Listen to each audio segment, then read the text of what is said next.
जलाल के दुरुस्त होने की खुशी में बाहर गरीबों में खैरात बांटी जा रही है। चलो वहीं चलें।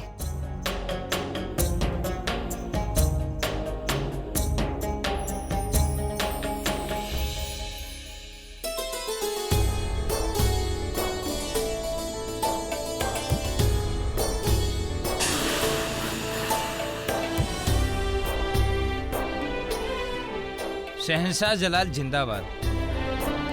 शहंशाह जलालुद्दीन सलामत रहे। खुदा शहंशाह को उम्र दराज करे।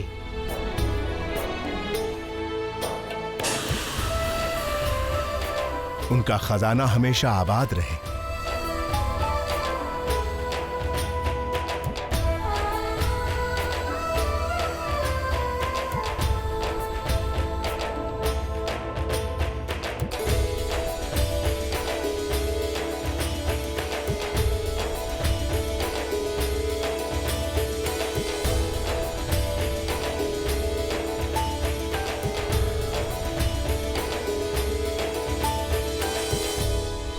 देख रही है महामंगा, सारी सल्तनत ने शहंशाह के लिए दुआ की। आपने किसके लिए दुआ की? अपने शौहर के लिए या फिर अपने बचपन के दोस्त के लिए? हमारे दोस्त और शौहर से बड़ा ओहदा शहंशाह का है और हम उनकी चहीती बेगम हैं, मलिकाए बेगम। और हमने सल्तनत के सरताज के लिए दुआ मांगी और देखिए वो बिल्कुल सही सलामत है। तुम्हारी दुआ शहंशाह के काम आई जोधा। शहंशाह के लिए तो प्रजा की प्रार्थना काम आई है अम्मी जान। तो क्या तुमने शहंशाह के लिए दुआ नहीं की? नहीं, हमने उनकी जान बचाने का प्रयास किया है जो एक माँ का बेटा है, जो एक बहन का भाई है। हमने उनके लिए प्रार्थना की है जिन्होंने हम पर हो रहे बाघ के आक्रमण को अपनी छाती पर झेल लिया। हमने केवल एक मनुष्य को बचाया है अम्मी जान, जिसे प्रजा शहंशाह मानती है।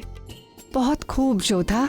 समझ नहीं आता तुम्हारी समझदारी पर फख्र करें या तुम्हारी ऊंची सोच पर, जिसमें एक इंसान, एक बेटा, एक शौहर का ओहदा शहंशाह से ऊपर है।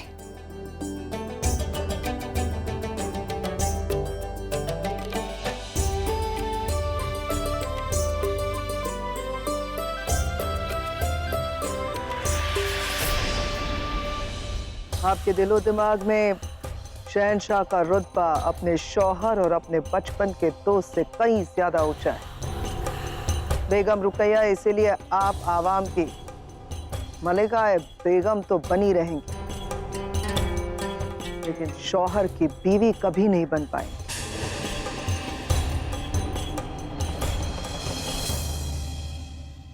छोटी अम्मी। अरे खाने खाना, कैसे हैं आप? अच्छा है। और हमसे मिलने क्यों आए हैं? हमें शहंशाह और बाघ की कहानी सुननी है। अरे कहानी सुनने का ये वक्त थोड़ी ना होता है, हम आपको रात को सुनाएंगे, फिर आना। नहीं, अभी सुननी है।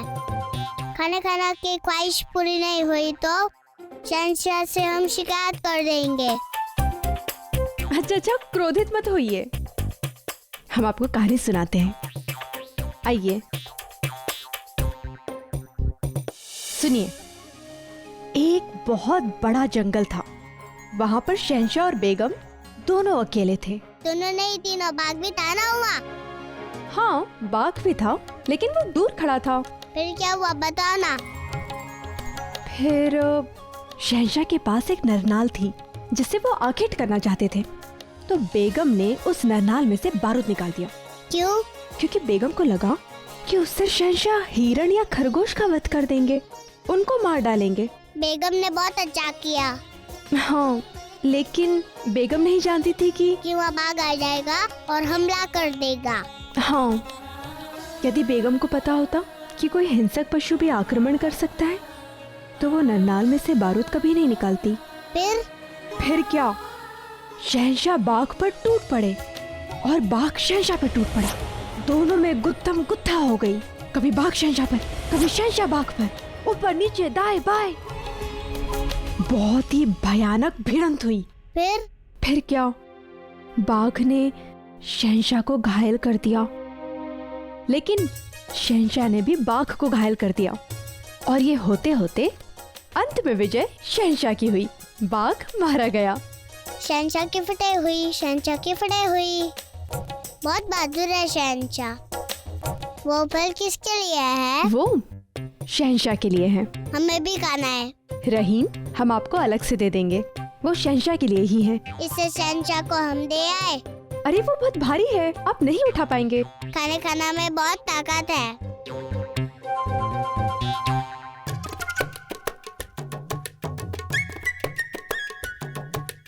ये देखिए, उठा लिया। अब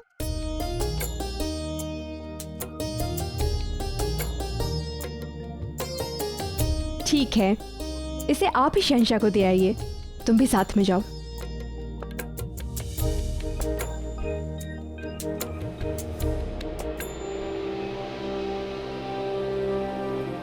संभाल के, संभाल के।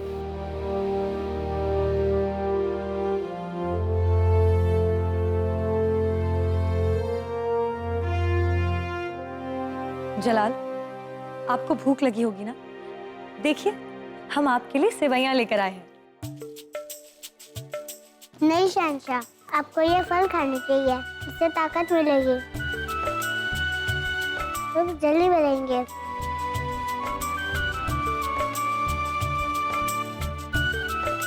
एक, दो, तीन, चार, इतने सारे गाँव दे। अरे वाह, आप तो गिनती सीख गए रहीम। कितना ख्याल रखती हैं सलीमा बेगम रहीम का, और ख्याल आपका भी रखती हैं। इसीलिए रहीम के हाथों ये फल भिजवाए हैं उन्होंने। उनका ये अंदाज हमें बहुत पसंद आया। ये फल अम्मी जान ने नहीं, छोटी अम्मी जान ने भेजे। जोधा बेगम ने। हम आपको थोड़ा खिलाए?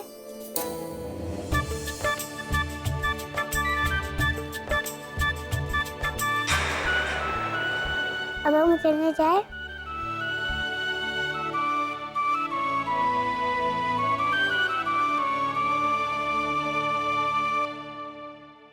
आपको जोधा बेगम का ये अंदाज कैसा लगा रुकैया?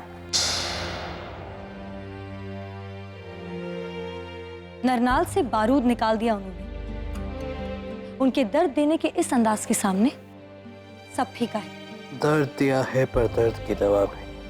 हमने सुना है कि ग्वालियर के हकीम साहब के आने से पहले उन्होंने हमारे जख्मों के लिए मरहम तैयार किया। दर्द देने के बाद अगर दवा ही देनी थी तो दर्द दिया ही क्यों? और ये सब होने के बाद आप अब भी मुस्कुरा रहे हैं।